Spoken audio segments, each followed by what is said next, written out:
Lorraine Voss's hand flashed out of nowhere, her palm cracking across Ariana Cole's face with a sharp, practiced snap. Heat flared along Ariana's cheek, a clean, deliberate sting meant to teach obedience, not to start a fight. Lorraine leaned in so close Ariana could smell the expensive perfume soured by contempt. "Stand there," she murmured, smiling like this was standard procedure. "Up here, questions weren't allowed. You followed instructions, or you were removed." Ariana's jaw tightened once, then went still. She stood breathing evenly while the engines hummed beneath the floor, the aircraft waiting at the gate. Lorraine had no idea she'd just laid hands on the woman who owned the plane she was standing on. Before we go further, comment where in the world you're watching from, and make sure you're subscribed, because tomorrow's story is one you don't want to miss.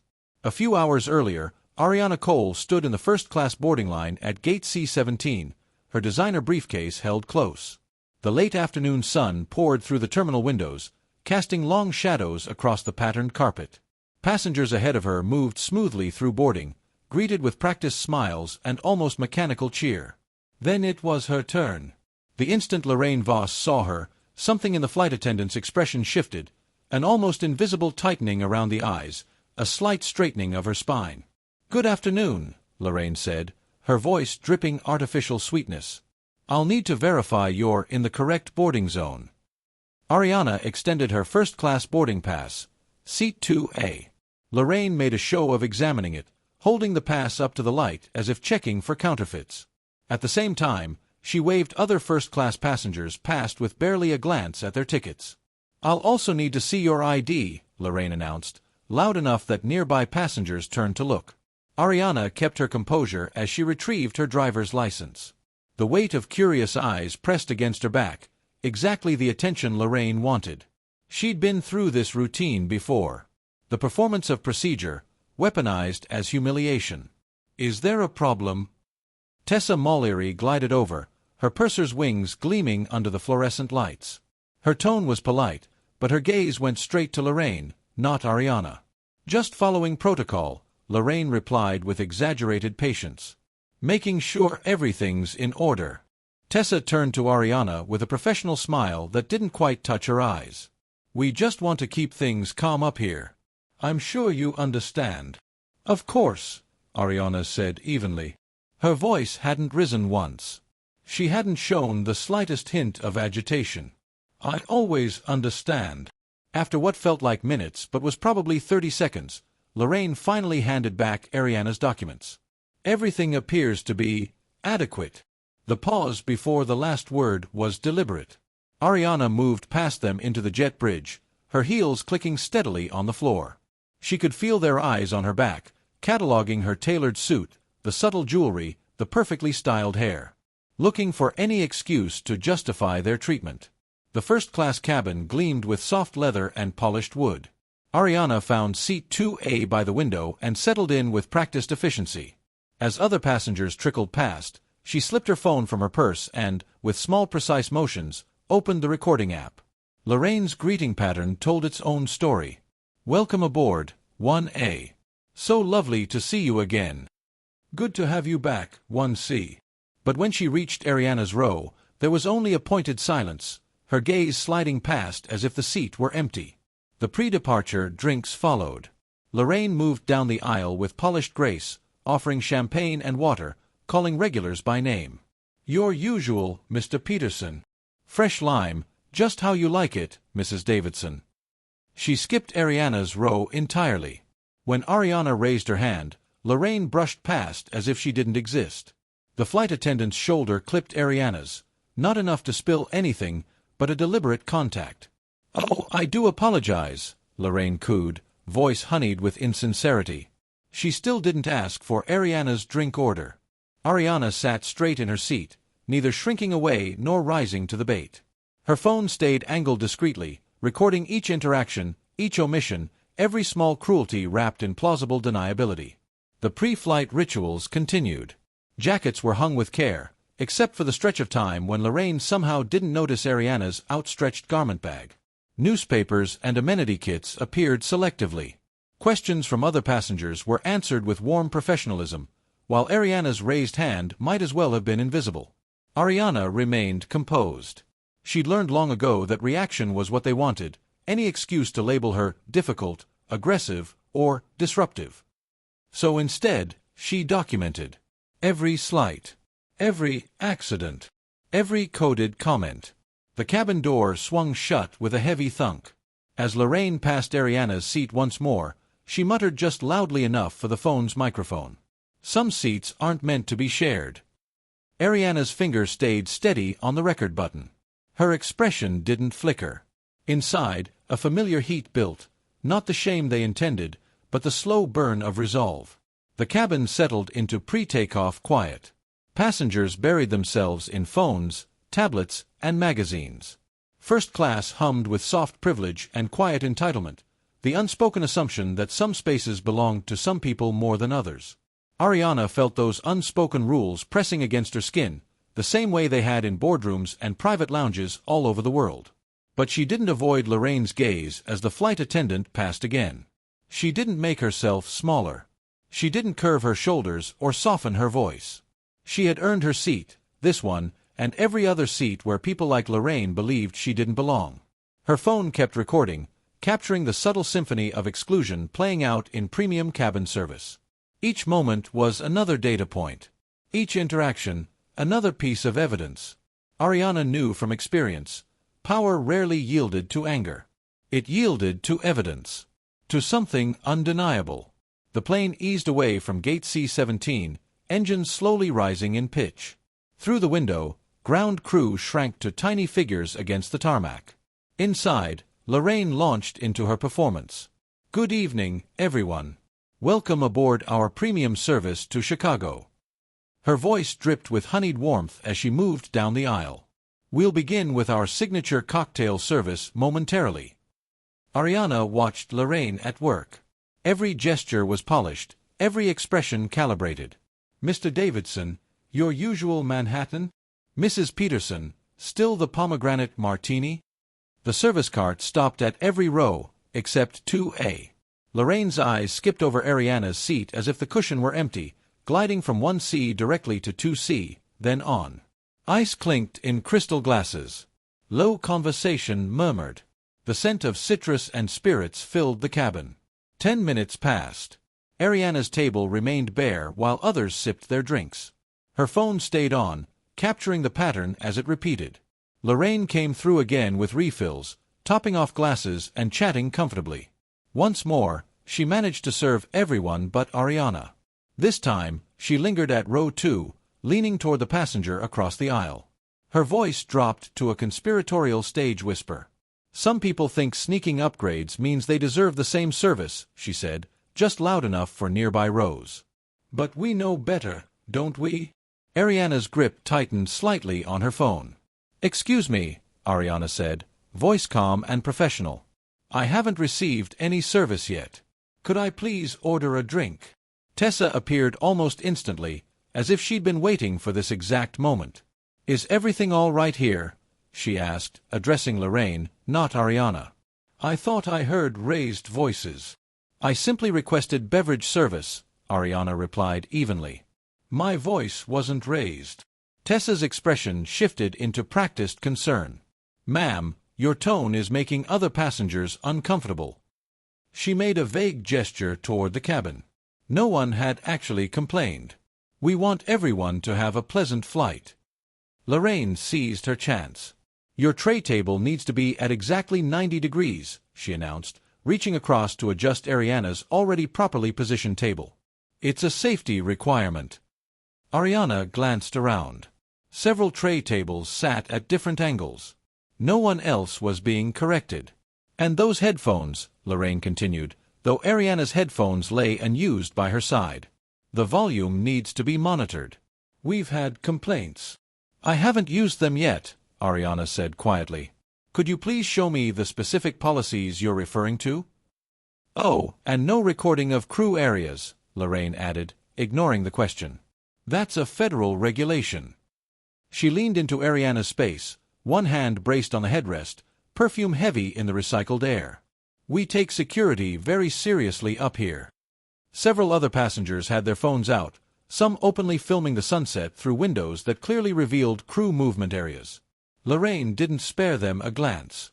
"I'm happy to comply with any official policies," Ariana said, maintaining eye contact despite Lorraine's invasive closeness. "Could you provide those in writing, along with your employee identification number?" Lorraine's smile tightened. "Are you threatening me?" "No," Ariana replied. "I'm requesting documentation of the rules you're enforcing." "She's becoming confrontational," Tessa murmured, just loudly enough to be overheard. Ariana kept her voice measured. "I'm asking for equal service and written policies. Nothing confrontational about that." Lorraine leaned even closer, her face inches from Ariana's. "Listen here." Ariana didn't flinch, didn't lean back. She sat exactly where she was, phone recording as Lorraine pushed further into her personal space. The pattern was textbook. First came neglect, the skipped service, the ignored requests. Then humiliation, the loud comments, the staged whispers. Now provocation, physical intimidation, an attempt to force a reaction. And when that didn't work, the next step arrived on cue: blame. "Did you see that?" Lorraine hissed to Tessa. "She practically lunged at me." Ariana hadn't moved. Her phone caught everything: the false accusation, Tessa's dutiful nod, the exchanged looks between crew members. Lorraine straightened, smoothed her uniform, and, with a small, deliberate motion, signaled toward the front galley, 3 fingers drawn across her palm. A quiet call for backup. Ariana's phone kept running. Systematic exclusion. Coordinated gaslighting. The silent summons. Her expression remained neutral. Her breathing, steady. She'd seen this script before, how power circled the wagons, how it turned victims into threats. But this time, every scene was being recorded. The air in first class felt charged now. Some passengers glanced over, then quickly away, pretending not to notice. Silence spread, thin and brittle. Footsteps approached from the galley. The engine's rumble deepened as the plane taxied toward the runway. A man in plain clothes appeared behind Tessa, broad-shouldered, posture unmistakably official. His name was Owen Pike, and his gaze carried the confidence of someone used to being believed. "Ma'am," Owen said, voice clipped, "we're getting reports you're being disruptive." Ariana kept her composure. "I've been sitting quietly in my assigned seat, requesting standard service." "She's lying," Lorraine blurted, her voice trembling with rehearsed fear. She clasped her hands dramatically, making her fingers shake. "She's been threatening me, making demands, creating a hostile environment."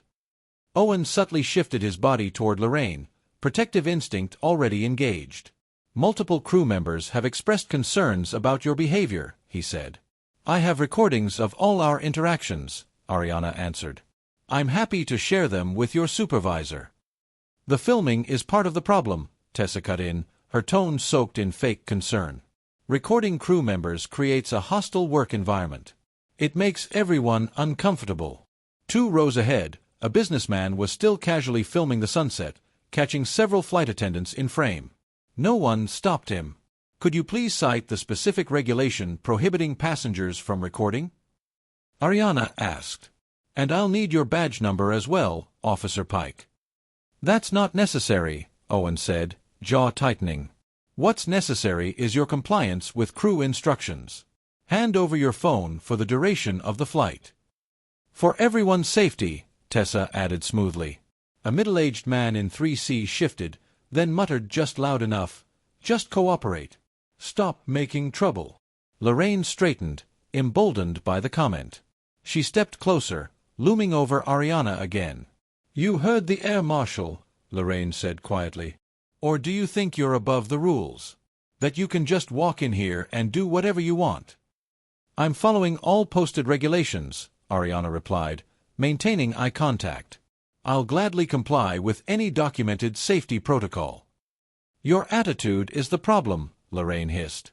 "People like you are always pushing, always demanding special treatment."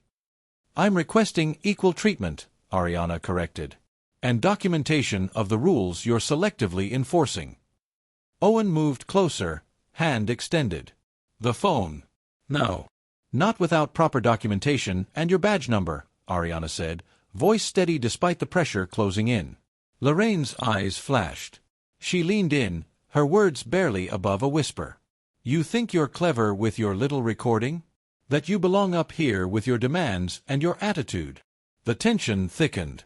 Passengers pretended not to listen, their furtive glances saying otherwise. A young woman in 1D caught Ariana's eye, then looked away, unwilling to be part of what was happening. "Last warning," Owen said flatly. "Surrender the device or face consequences." "I have the right to document interactions when I'm being discriminated against," Ariana replied. "Discriminated," Lorraine echoed, taking fake offense. "How dare you accuse us of that? I've been nothing but professional while you've been hostile and aggressive." "The recordings will show exactly who's been hostile," Ariana said. Owen reached toward her phone, slow and deliberate, his authority unquestioned by everyone except the woman holding the device. Ariana drew the phone a little closer, still seated, every movement controlled. Tessa touched Owen's arm. "We should note this resistance in the report." "Already noted," Owen said grimly, "along with escalating non-compliance."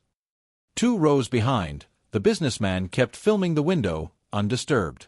A woman in 4A scrolled through social media, phone held high. Yet all attention focused on Ariana's device, treated as dangerous not for what it might do, but for what it had already recorded. "What are you hiding in that recording?" Lorraine demanded, her composure cracking. "What lies are you planning to spread?" "Only what actually happened," Ariana said. "Every interaction. Every selective enforcement. Every attempt at provocation." "This is your final opportunity to comply voluntarily," Owen said, hand still out. "I will not surrender my phone without documented cause," Ariana answered. "I have the right to protect myself from harassment." Lorraine's anger surged. Her expectations, tears, apology, submission, had all been denied.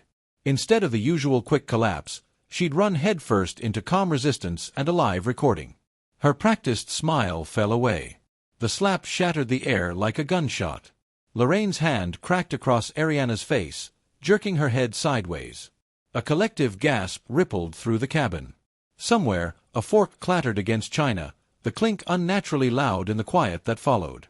Heat exploded along Ariana's cheek. She tasted metal where her teeth cut into the inside of her mouth. Her phone trembled slightly in her grip, but the recording didn't stop. Lorraine stumbled back and, in the same breath, morphed into the victim. She lunged at me."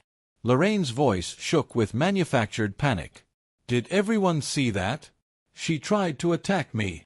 Owen's hand drifted toward his hip, though Ariana hadn't risen from her seat.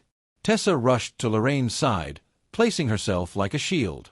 "I saw everything," Tessa declared, though she'd been turned away. The passenger made an aggressive movement. Silence tightened around them. Some passengers stared openly now, several phones lifted discreetly. Others buried themselves behind magazines, desperate not to be involved. The teenager in 4C had abandoned her game, eyes wide. Ariana took a slow breath. Years of high-stakes negotiations steadied her. She lifted her fingers to her burning cheek, feeling the swell of fresh pain. Her eyes never left Lorraine's face. "Ice," she said quietly. "Now." The simple, controlled request hit harder than any outburst. Lorraine froze, thrown off script. Instead of tears or shouting, she'd been met with an order delivered with absolute composure. With deliberate motions, Ariana lifted her phone, not to stop recording, but to make a call. Her fingers tapped with precise purpose. "What are you doing?" Owen demanded, taking a step closer. "I told you to surrender that device." Ariana ignored him. She lifted the phone to her ear, her other hand still pressed lightly to her cheek. "You can't make calls during taxi." Lorraine sputtered. "That's a federal." "Hello, Rhea," Ariana said, her voice cutting through the cabin. "This is Ariana Cole. I need you to check something for me." The air seemed to hold its breath. "This aircraft," Ariana said softly. "Tail number November 734 Charlie Alpha. I need you to freeze the departure. Now." Her voice stayed level as the throbbing in her cheek intensified. Lorraine hovered, her earlier bravado beginning to crumble. Owen kept his hand by his hip, but there was a new hesitation in his eyes. "Yes, Rhea." Full stop, Ariana continued. And I want security at the forward door in 10 minutes. She ended the call and lowered the phone to her lap, still recording. Passengers whispered. A businessman checked his watch, irritated by the delay. The teenager in 4C kept flicking her gaze between Ariana and Lorraine, sensing the shift in power but not yet understanding its full weight. In the cockpit, Captain Wade Halpern frowned as an urgent message flashed onto his console. Stop. Do not depart. Hold position. His training overrode his questions. His hand moved to the brakes, and the aircraft eased to a halt on the taxiway. Ladies and gentlemen, Tessa's voice crackled over the intercom, strain leaking into her professional tone, we're experiencing a slight delay. Please remain seated with your seat belts fastened. Lorraine's composure frayed further. She lunged toward Ariana's phone, fingers clawing. That's enough. You're interfering with flight operations. Owen stepped between them, more to contain the chaos than to protect Ariana. Ma'am, don't make this worse for yourself. His eyes darted from Ariana to the cockpit door and back. He was no longer certain which way authority flowed. Out on the tarmac, flashing lights approached. The forward door opened with a hiss of compressed air. 2 airport security officers boarded, followed by a man in a perfectly cut suit whose anger was palpable. Grant Whitaker, CEO of the airline, strode down the aisle like he owned every rivet in the fuselage. What is the meaning of this? He demanded, voice sharp. Who dared to? Ariana rose, smooth and unhurried. Overhead lights illuminated the angry red print on her cheek. Good evening, Mr. Whitaker, she said. I'm Ariana Cole. All color drained from Grant's face. His mouth opened, closed, opened again. Recognition hit like turbulence. Behind him, Lorraine's expression shifted from confusion to dawning horror. For those who don't know, Ariana continued, her voice carrying clearly through the quiet cabin, I'm the majority owner of Cole Aeronautics Leasing. This aircraft, along with 14 others in your fleet, belongs to my company. She touched her cheek lightly. And I have just been assaulted by your senior flight attendant while your air marshal watched. Holy shit, the teenager in 4C whispered before her mother could shush her. Grant's jaw clenched as the full scale of the problem set in. This wasn't a customer complaint. This was his silent investor, the one who could pull a double-digit percentage of his active fleet overnight. Miss Cole, Grant began, instantly shifting into damage control mode, I deeply apologize for any misunderstanding. There was no misunderstanding, Ariana cut in. She turned to the security officers. I want these 3 removed from duty immediately. Lorraine Voss, Tessa Mullery, Owen Pike. Collect their credentials and escort them off my aircraft. You can't, Lorraine started. Do it, Grant snapped at security, his voice tight. The officers moved quickly, taking badges and IDs. Owen surrendered his credentials without a word, the confidence draining from his stance. Tessa's hands shook as she unpinned her wings. Lorraine looked ready to resist until she met Grant's eyes and froze.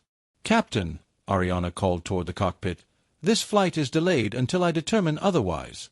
Please inform operations. Understood, Ms. Cole, Wade Halpern replied, professional as ever. Passengers murmured, some irritated by the delay, others riveted by the unfolding drama. Phones recorded everything from every angle. Grant stepped closer, lowering his voice to a near hiss. You're making a serious mistake, he said. This isn't just about one flight attendant anymore. No, Ariana agreed quietly. It's about systemic abuse defended by corporate policy. It's about passengers being humiliated while your staff looks away. It's about consequences. You have no idea what you're starting, Grant said. You've just declared war on an airline with $1 billion PR department and every reason to bury you.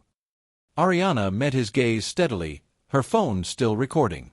No, Mr. Whitaker. You declared war when you built a culture where your staff felt entitled to assault passengers without consequences. She touched her cheek again. I'm just providing the evidence. Security led Lorraine, Tessa, and Owen down the aisle, past rows of lifted phones. Dozens of lenses captured their exit. Later, in a private operations lounge, fluorescent lights buzzed above clean glass and leather. Ariana sat silently, an ice pack held against her cheek. Her phone lay on the table in front of her, backed up and secure. The recording was safe. The door swung open and Imani Cole strode in, attorney, sister, and storm in human form. Her heels clicked sharply against the floor as she crossed to Ariana, ignoring the cluster of airline executives.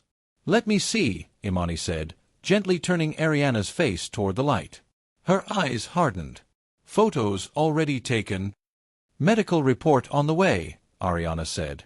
"Ria's got copies." Grant cleared his throat, flanked by 3 people in expensive suits. "Miss Cole, if we could speak privately." "Anything you need to say can be said in front of my counsel," Ariana replied. A woman with a tablet stepped forward with a practiced regretful smile. "We want to express our deepest apologies for this unfortunate incident. The airline is prepared to make this right." She slid a document across the table.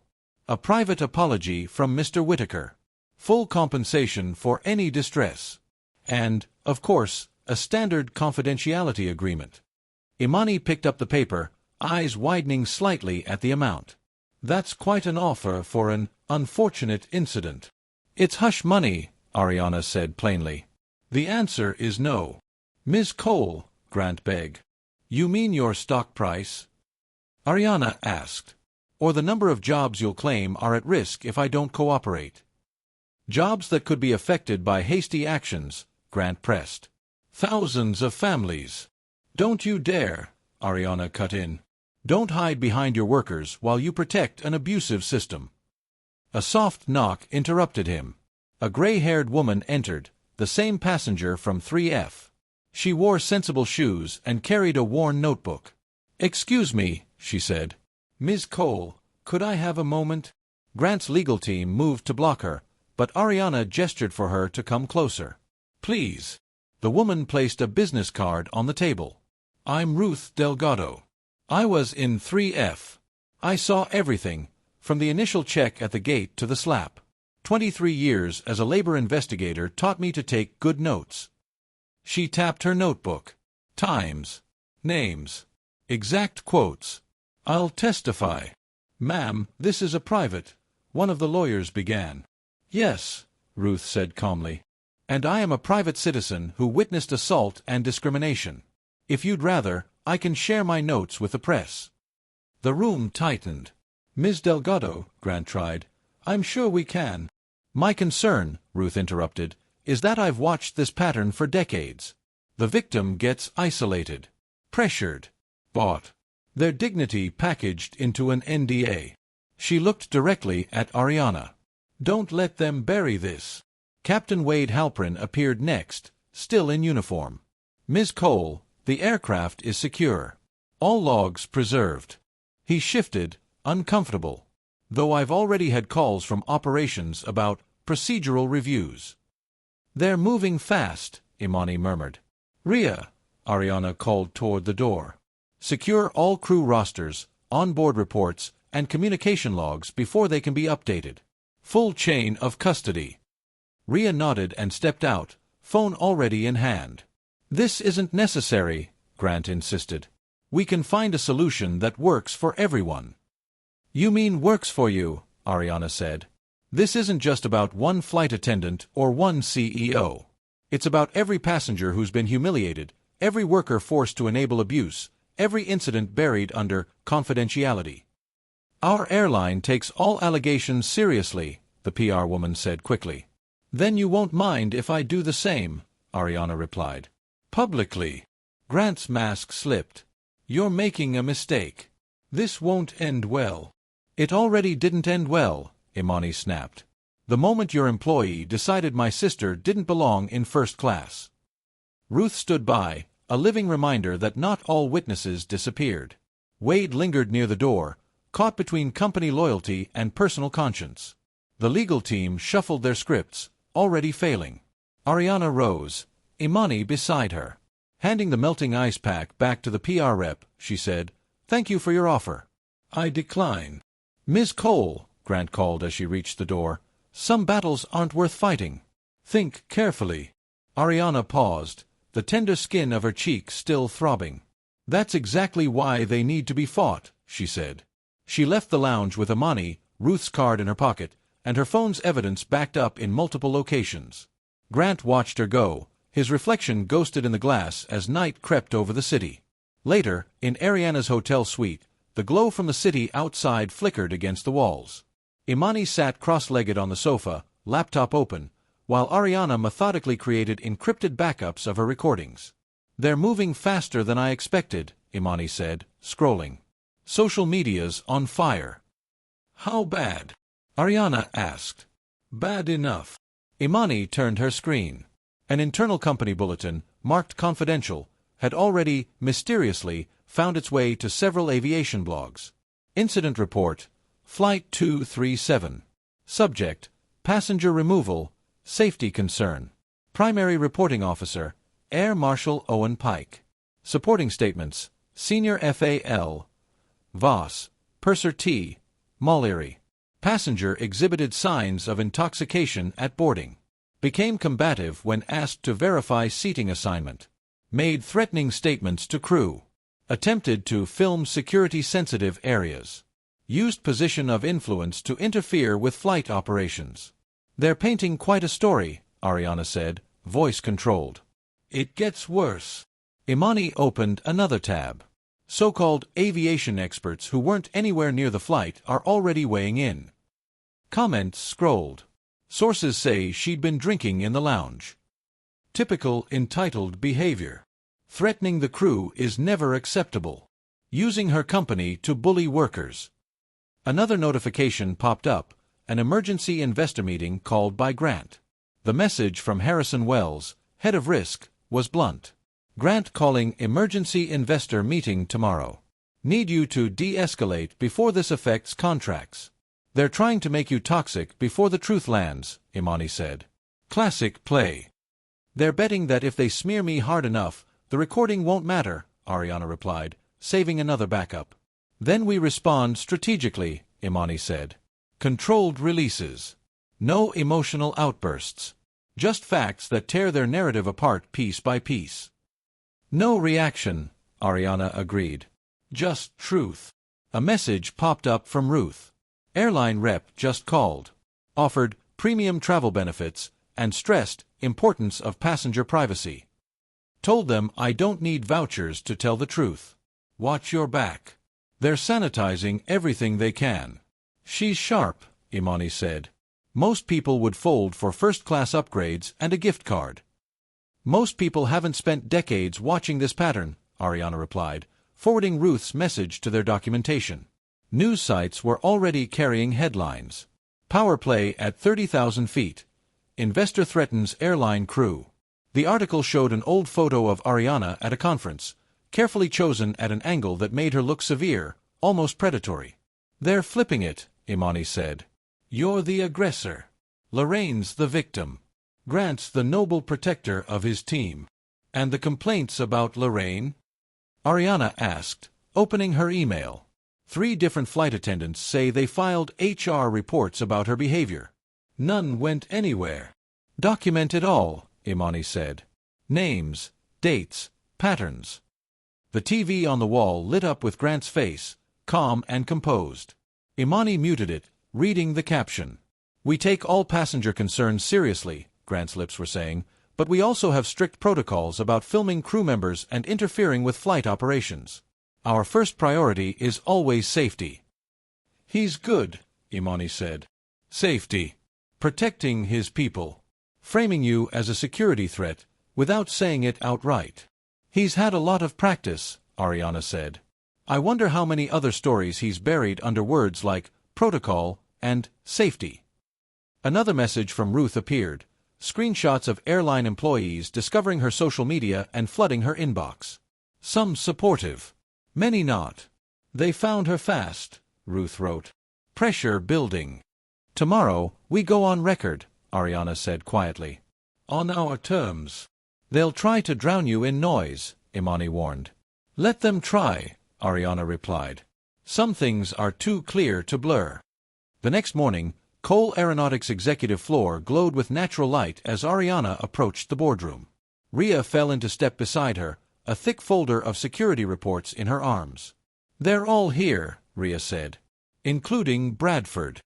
Bradford almost never traveled. His presence meant crisis. Through the glass wall, Ariana could see 12 board members around the long table, their expressions ranging from anxious to openly disapprove. Lorraine's sugary, condescending voice filled the room. "I'll need to verify you're in the correct cabin. Some people confuse access with entitlement." Then Tessa's staged concern. Owen's threats. The slap, so sharp through the tiny speakers that several board members flinched. "That," Rhea said flatly, "is assault." She slid photos of Ariana's swollen cheek across the table. "Documented. Witnessed." Followed by attempted cover-up. "No one is defending what happened," Bradford said carefully. "But we have a bigger picture to consider. This company services over 200 aircraft across 30 airlines. We can't be seen taking sides in passenger disputes." "Taking sides," Ariana repeated. "Is that what we're calling a response to recorded assault now?" "The optics," Dawson started. "The optics," Ariana cut in, "are exactly what they're relying on. Our neutrality is their shield." She rose and circled the table slowly. "Every time we decide discrimination is not our problem, we help normalize it. Every time we choose quiet over truth, we become part of the machine that protects abusers." "This isn't about philosophy," Bradford said. "It's about protecting our contracts, our employees, and our stability." "Is it stable," Ariana asked, "to let clients think they can assault our CEO on our own aircraft without consequences? Does that protect our employees, or tell them they're expendable if the right person complains?" She laid out her plan, continuing leases to protect operations and jobs, but tying them to real reforms: independent oversight of crew conduct, mandatory anti-discrimination training, clear consequences for abuse backed by enforceable clauses. "We can support both justice and jobs," she finished. "What we can't do is support injustice in the name of peace." The room was still. Finally, Sandra Reeves spoke. "What exactly are you asking for?" "Authority to proceed with reform requirements as conditions of our leasing agreement," Ariana said. "Backup when they paint this as a personal vendetta. And resources to protect our systems when they retaliate." Another silence, thick with calculation. "We'll grant conditional authority," Bradford said at last. "But the moment this threatens our broader operations, we intervene." It wasn't full support. It was permission with strings. But it was a foothold. The vote passed, 7 in favor, 5 against. In the hallway afterward, Imani caught Ariana's arm. "You know what this means," she said quietly. "The second public opinion turns, they'll use this to replace you. Board loyalty lasts exactly as long as you're useful." "I know the risk," Ariana said. "And you're still going through with it." "Some things matter more than a job title," Ariana replied. "Better to lose a position doing the right thing than keep it as a coward." They moved down the hall together. Ariana turned to Rhea. "They'll go after our systems next.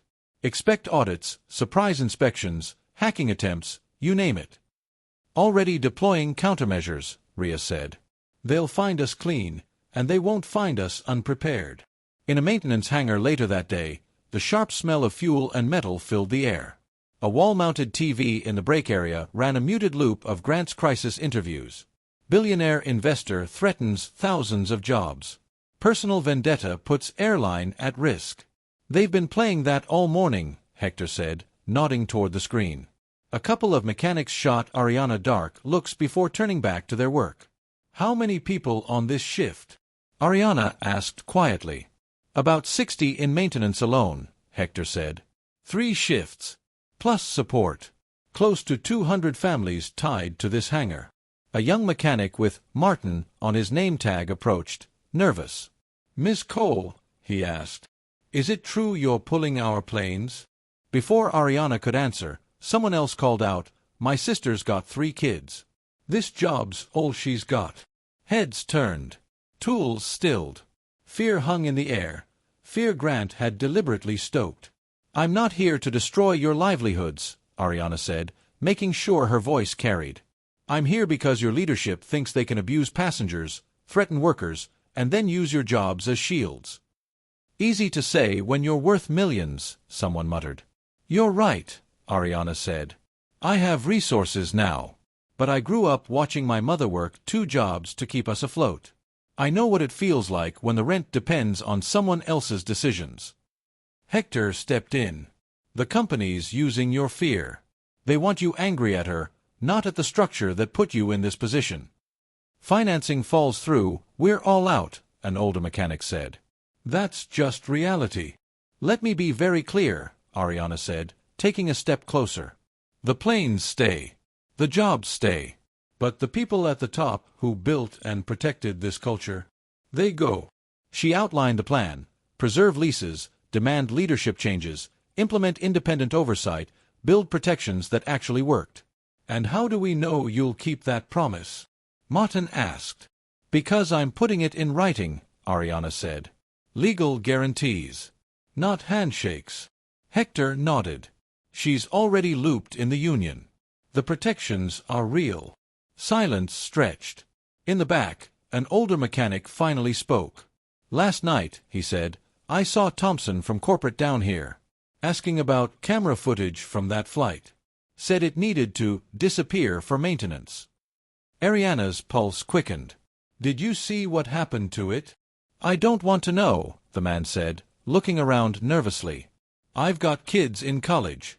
But if someone were to look close... I understand, Ariana said. She handed Hector a card. My sister Imani's contact. Civil rights attorney. Anyone with information can reach her safely. She knows how to protect sources. What do you need from us? Martin asked. For now. Do your jobs well. Keep the planes safe. Document anything unusual. Don't take unnecessary risks. When the time comes to speak, we'll make sure you're not standing alone. Back at headquarters, the trap finally sprang. Regulators launched routine audits. Surprise inspections hit multiple facilities. Alliance filed a lawsuit claiming Ariana had endangered passengers by halting a safe departure and was weaponizing contracts for personal gain. The FAA just grounded 6 of our planes pending review, Rhea said grimly. All on Alliance routes. On TV, hand-picked experts framed Ariana as reckless. Unprecedented interference by a lessor. Raises serious questions about her judgment. Sets a dangerous precedent. Calls from clients flooded in. Board members, panicked, urged Ariana to issue a soft retraction. Call it a misunderstanding, one begged. Say emotions were high. Anything. You want me to lie, Ariana said. To pretend this behavior is acceptable so long as it's profitable. This isn't just about you, another snapped. You're risking thousands of jobs. At the same time, Ruth called, her voice low and shaken. 2 men came to my house, she said. Said they were airline security. Asked about my testimony. Mentioned my grandchildren. My pension. My travel benefits. And I'm pretty sure my phone's tapped. I'm sending security to you now, Ariana said, signaling to Rhea. Don't talk to anyone. Don't sign anything. But the pressure campaign worked. Other witnesses grew quiet. Maybe I misheard. Maybe I misremember. Fear eroded certainty. Minutes later, a text came from Rhea. Ruth found unconscious at bottom of stairs. Metro Hospital. Accidental fall. Apartment searched. Notebook missing. By evening, Ariana stood at her office window, looking out over hangars bearing her company's logo. The glow from the setting sun felt cold. Their machine was in full motion. Legal attacks, regulatory pressure, intimidation, character assassination. All aimed at silencing one story, and all the others like it. She could have backed down. Issued a carefully worded apology. Let them paint her as passionate but mistaken, reclaiming her reputation at the cost of everyone who didn't have her resources. Instead, she chose escalation. In the pre-dawn quiet, Hector arrived at headquarters with a worn manila envelope. Ruth knew how this works, he said, dropping it on the table. She gave me this the morning after the flight. Said if anything happened, make sure you saw it. Inside were pages of Ruth's handwritten notes. Times. Names. Exact phrases. Behavior patterns. cross-referenced with gate numbers, employee IDs, and overhead announcements. "Look at this," Imani said, pointing. 2 hours after the incident, she sees a man in a suit demanding access to gate security. She recognizes him, Marcus Stewart, Chief of Operations. He says they need any recording devices in range of the aircraft before this gets worse. "That's not all," Hector said. "One of our IT guys came forward. He's terrified, but he brought server logs and backups. The airline's mandatory cabin audio archives, access logs, deletion attempts, the original files. They tried to wipe them," Hector said, "but the system logs every access. They were sloppy. They didn't know about the backup server." Imani's fingers flew over the keyboard. If they tampered with aviation records, that's not just policy violation. That's criminal. Audio filled the room. Lorraine's exaggerated concern, Tessa's staged wellness questions, Owen's baseless claims about non-compliance. Each line directly contradicted the official report.